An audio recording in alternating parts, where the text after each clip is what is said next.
Fala, meus bacanas, beleza?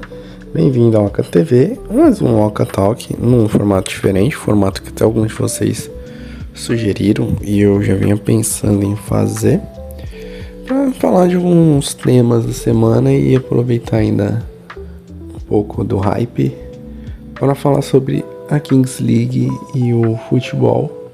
Afinal, toda hora a gente vê alguma relação disso, vê umas tretas, vê bastante NPCs repetindo coisas que alguma, com alguns mil seguidores que já teve coluna em algum site com alguma relevância posta e irrita na sua bolha, que é todo mundo ali só dando amém, como Kings League é o bebê reborn do futebol, Kings League é uma gincana, não sei o que, Kings League não é futebol. Verdade, a Kings League é um torneio de peteca que bizarramente os caras jogam com o pé. Não é como se a Kings League fosse uma variação do Fut 7. Um Fut 7 gamificado. Gamificado para quê? Para que saia mais gols e entretenha o público. Que afinal, até o futebol normal, ou o que você vai dizer, o futebol raiz, ele é um entretenimento, por incrível que pareça. Ou ele já foi, né? Porque hoje é tanto caso de bets, manipulações e afins que a gente não sabe mais o que é o futebol. Porém, a Kings League ela não veio para substituir o futebol, ela veio para ensinar coisas ao futebol e a final dela diz muita coisa. Afinal, do dia da final nós tivemos rodada de clássicos pelo Brasileirão. 4 clássicos ao mesmo tempo à tarde, antes da final da Kings. Nós tivemos, eu não vou lembrar tudo de cabeça, nós tivemos Corinthians e Santos, um jogo horroroso. Cruzeiro e Atlético, outro jogo horroroso. O Bavi, que foi o jogo mais maluco e acabou sendo o melhor. E Botafogo e Flamengo. Jogo também tenebroso, né? 2 pequenos se enfrentando no Rio é tenso. Mas o que esses jogos eles tiveram em comum? Muitas faltas e poucos gols. Somando os 4 jogos, nós tivemos 25 chutes ao gol, 121 faltas e somente 4 gols. Teve um gol em cada jogo? Não, 2 jogos ficaram no 0-0. Teve um gol em Santos e Corinthians, no qual infelizmente o Santos conseguiu perder, depois de fazer um primeiro tempo que dá pra sair ganhando, mas tudo bem, né? Tá sendo a sina do Santos esse ano. Flamengo e Botafogo 0-0, com o Botafogo mais batendo nos caras do que chutando ao gol. O Flamengo também chutando quase nada, né? Mas bateu menos. Atlético e Cruzeiro 0-0. E o Bavi, que foi maluco. Dos 4 gols da rodada, 3 saíram dali. Mas o jogo foi maluco porque teve uma expulsão, então deu uma dinâmica. E isso meio que leva a um dos pontos, que é: por que a Kings League tem a ensinar ou incentivar o futebol normal? Precisa de alguma mudança para que os times comecem a buscar a vitória novamente. Os times estão buscando não perder, e nessa de não perder são jogos horríveis, são empates medonhos. É time que faz 1-0, fica com medo da derrota, aí se tranca e toma um empate num jogo morno, horroroso, parecendo que não importa o dia, não importa o horário, todo jogo é um Santos e Goiás na Vila Belmiro às 20 horas com narração do J. Júnior pelo Premier. Muito específico, sim, porque esse jogo tem uma vibe muito específica, assim, de melancolia, mas que geralmente dava uma vitória boa ao Santos. Hoje em dia não daria, infelizmente. E aí a gente corta para algumas horas depois, Allianz Parque, né, estádio da W Torres, um pouco mais de 40 mil pessoas para assistir a final de um futebol que muitos Enzos que não se tocam, que são Enzos, dizem que não é futebol. Juram por tudo que não é futebol. Futebol deve ser aquela merda de altinha que esses filhos da puta fazem, tirando uma quadra inteira que poderia rolar um futebol, vai ficar 2 chongos lá jogando altinha, quando muito uns 4, ou jogando fute-mesa, né? Tem coisas piores, tá vendo? As pessoas só não olham pro próprio umbigo. E foi um jogo muito maluco. Foi 5-5. Foi pra disputa de shootout, a decisão, teve emoção, teve virada, teve golaço, teve gol inacreditável, teve heróis, vilões trocando o disco a todo momento, mas teve o quê? O jogo foi interessante. E por que o jogo da Kings League acaba sendo interessante? Justamente pela questão das regras buscarem gols. Não é...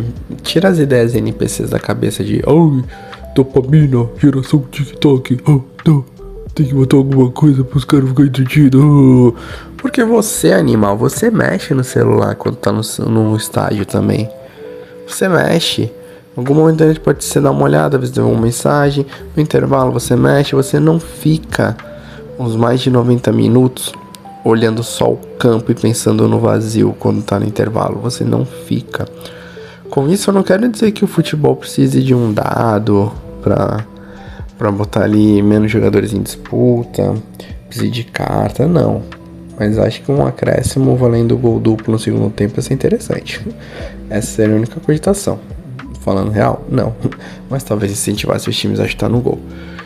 Levando em conta que a gente teve mais faltas do que chute a gol e gol, talvez a arbitragem seja um ponto de ser um foco.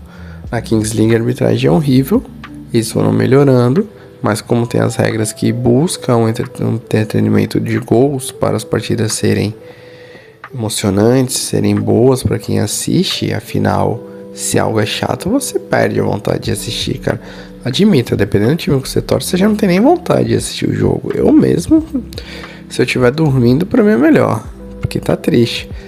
No meu caso, né, o meu time é o time com mais gols no mundo e é o time que menos consegue chutar a gols ou fazer gols. Nos últimos 3 jogos, o time deu 3 chutes.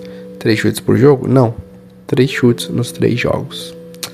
É complicado. Aí você vai dizer que o problema disso é a Kings League. A Kings League existe há poucos anos e o problema do futebol está aí há muito tempo. No Brasil, a arbitragem ela atrapalha bastante. Então, uma coisa que dá pra aprender é: a arbitragem tem que tentar dinamizar o jogo e, principalmente, recompensar quem quer jogar. Se a gente vê no clássico, teve lá um jogador do Corinthians que o cara foi burro, foi escroto, ele foi idiota. Ele agrediu um jogador e conseguiu expulsar o agredido porque ele já tinha um amarelo. Como o árbitro era o péssimo Rafael Claus, nossa, sei como esse cara consegue ser árbitro profissional, um árbitro FIFA. Acho que até perdeu o patch FIFA dele. Ele simplesmente, por não lembrar o que ele já tinha feito, ele deu um amarelo pro agressor, sendo que dava pra ter expulso, que foi na frente dele, a agressão. Deu um amarelo para o outro jogador do Santos, que já tinha um amarelo, que foi expulso sem ter feito nada, sem ter revidado. Ele foi expulso porque ele apanhou. E aí aquilo, quem vence escolhe a narrativa. Ele se vendeu como um malandro e trocentos mil trouxas que torcem pro time comprou, brigou, olha como ele foi malandro, finalmente ser um malandro. Não, vocês só tiveram um retardado que teve sorte. Ainda mais pelo Klaus ser caseiro em todo lugar, menos na Vila Belmiro. Então, talvez se a arbitragem começasse a punir mais a questão das faltas e valorizar que a bola role, talvez o futebol comece a melhorar. Há também a questão de investimento e um pouco a mentalidade dos clubes, mas principalmente a arbitragem. Não dá pra premiar o antijogo. É muita faltinha, é muita falta besta, é muita falta que às vezes seria pra cartão e não é. Aí falta que não é pra cartão, é pra cartão. Sabe, às vezes começar a punir um pouco, vai ser duro, vai, mas tipo, expulsa. Sabe, vamos fazer os times terem vontade de jogar, não ter vontade de não jogar. Então o que a Kings League ensina é isso. Um jogo tem que ser interessante. Um jogo com interessante tem público e vai se mantendo vivo. Um jogo que não é interessante, infelizmente, com o passar do tempo, até mesmo o mais apaixonado pode começar a se distanciar. Não vai perder o interesse, mas vai se distanciar. E aí, amigo, para recuperar é tenso. Aí eu quero saber de vocês, a opinião de vocês sobre o final, Kings League. Mas mesmo que você não goste de Kings League, você não é obrigado a gostar. Opina algo decente, opine algo que faz sentido pra você. Fala, diga porque você não gostou. Não seja mais um bot NPC copiando tweets vazios que se acham o máximo enquanto eu não estou passando vergonha, porque tem uma bolha para validar, afinal o esgoto do Twitter é feito de bolhas e bolhas validam pensamentos de idiotas. Deixa o like, se inscreve e nos vemos no próximo vídeo.